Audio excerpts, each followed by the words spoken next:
Agradeço a gentileza de Vossa Excelência.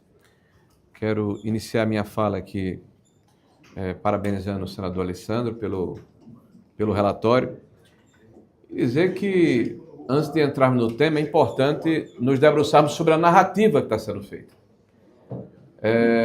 Alguns que me sucederam falam, até com uma certa eloquência, de que este é um projeto de um espectro político que foi barrado pelo outro espectro político. A direita apresentou um projeto e a esquerda barrou. Não é verdade. E quando eu falo assim, eu me fio em fatos. Basta observar os deputados e as suas respectivas filiações na Câmara dos Deputados que votaram contra ou a favor da PEC. Tem do PSB, tem do PT, tem do PL, né? Tem de todos os partidos, do MDB, né? Vários deputados entenderam que era uma reação que deveria ocorrer contra a hipertrofia de um poder sobre o outro, ou seja, a invasão de prerrogativas. Acredito que erraram na dosagem e o medicamento, quando é dado em excesso, termina sendo veneno. Por exemplo, eu sou contra o voto secreto. Uma única exceção, na votação do presidente dessa casa. Porque nós, quando disputamos a presidência, e falo com a experiência pessoal, né, e que é legítimo, que é democrático, passado o processo eleitoral, nós fomos perseguidos. O presidente que se elegeu não teve a altura para entender que era necessário distribuir a proporcionalidade do tamanho de cada bancada nessa casa na presença das comissões ou na composição da mesa diretora. Nessa única exceção.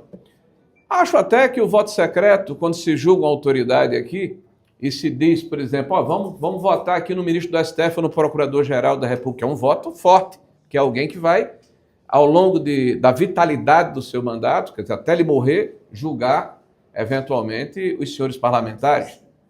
Eu, particularmente, abri mão da condição de voto secreto. Eu disse aqui que votei contra o ministro Zanin. E disse que votei contra o ministro Dino. Apesar do voto ser secreto, eu abri mão dessa prerrogativa, porque eu entendi que nenhum dos dois poderia ter sido ministro do Supremo Tribunal Federal. O primeiro porque era advogado pessoal do atual presidente, e o segundo porque tinha uma ação contra o ex-presidente. Não teria isenção para fazer o julgamento do presidente, como de fato não teve.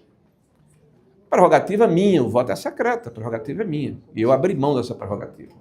Então não me sinto confortável com o voto secreto. Nem tampouco blindar parlamentares e blindar presidentes de partidos políticos.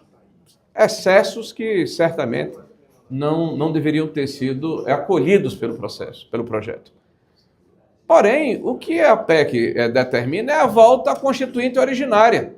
Então, se há aqui atentado à vida, bandidagem, então vamos chamar de bandidos todos os constituintes originários, a começar por Ulisses Guimarães. Tá? O que se fez nessa PEC, o cerne dessa PEC, com as exceções que eu acabei de elencar, é a volta à Constituinte originária de 1988. Então são todos bandidos? Todos aqueles, inclusive Lula, que era constituinte, é bandido?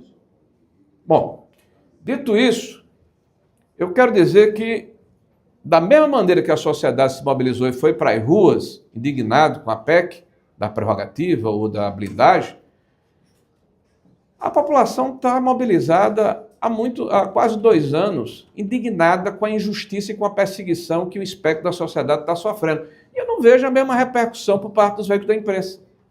O número de pessoas que foi para as ruas na Avenida Paulista foi muito maior, em várias oportunidades. Eu não vi essa homenagem ao povo nas ruas agora, está acontecendo. Aliás, com muitos artistas que são beneficiados da Lei Rouanet. Eu tenho certeza que Vossa Excelência vai ter a mesma benevolência comigo que teve com aqueles que me antecederam. Bom, dito isso, nós estamos diante de um grave atentado à democracia. E eu chamo a atenção, inclusive, do presidente da CCJ, o eminente, ilustre, esclarecido senador Otto Alencar. E um dos nossos decanos aqui, um dos senadores mais importantes, que é o senador Jaime Campos. Veja, qual é o princípio da democracia liberal? Inclusive o nosso relator, o senador Alessandro. Qual é o princípio da democracia liberal? Básico, que todos defendem. Separação dos poderes, equilíbrio entre os poderes, independência entre os poderes. Pois muito bem, este Senado da República, que deveria fazer o seu papel, não faz. Nós temos aqui um requerimento com 29 senhores senadores que pedem uma investigação do vaza-toga. É um absurdo o que foi vazado. Conversas não republicanas entre assessores do senhor Alexandre de Moraes com membros do TSE, onde se pede que se use a criatividade para se encontrar provas para se atingir um adversário. Nós queremos investigar isso. 29 senhores senadores perguntaram ao senhor presidente da casa se é possível usar a lei para a gente investigar o que está acontecendo, é o vaza-toga. Aí nós temos hoje, vamos falar de blindagem ou de bandidagem, tem a DPF número 1260. Os senhores sabem que tem uma DPF 1260, proposta pela Associação dos Magistrados do Brasil e pelo Solidariedade, que é a linha auxiliar hoje do Judiciário. Você sabe o que eles propõem aqui? Mudar o rito do impeachment dos senhores ministros do Supremo Tribunal Federal. E no processo que é colocado aqui da DPF, está com o senhor Gilmar Mendes, que abriu vista para a Procuradoria-Geral da República.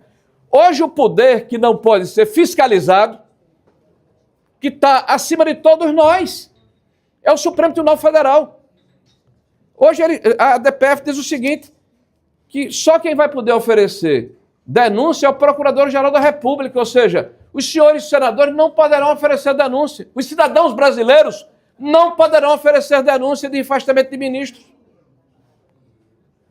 A AMB diz que é necessário que nós tenhamos cuidado na questão da recepção da lei de 1950, do julgamento dos senhores ministros. Vocês estão atentos a isso?